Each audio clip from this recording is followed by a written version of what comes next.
Let's take a quick look at an interesting feature in the RAW plugin called split toning. And open up this image right here. This will give you a good example. 2429. Lots of good color, lots of highlights, and lots of shadows. Now, if you click this button right there, you get into split toning. What it does is it allows you to change the hue, which is the color, and the saturation, which is the purity of the color, in the highlights and the shadows, but not the middle tones. So if you look at a histogram, about this third on this side would be the shadows, and this third on that side would be the highlights, and the middle would be the mid-tones. We get highlights, we get shadows, but nothing changes until we move the saturation.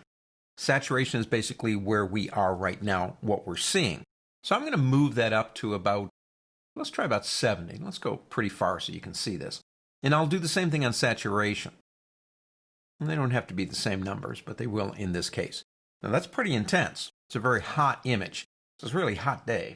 So let's do this.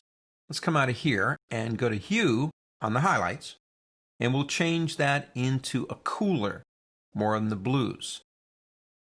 And we'll do the same thing to the shadows. Now to me, you'll notice that a lot of the leaves are still what they were originally because they're middle tone. But if you look at this image, it's a cooler image now. And it almost looks, I suppose, like maybe it was taken, getting close to sunset. And it's beginning to get dark, so the air is turning a little bit cooler, and we've added this cool look to it. So split toning allows you to control those two areas. So with the right kind of image, you can have a little bit of fun here. And not all the cool stuff happens in Photoshop. On to the next.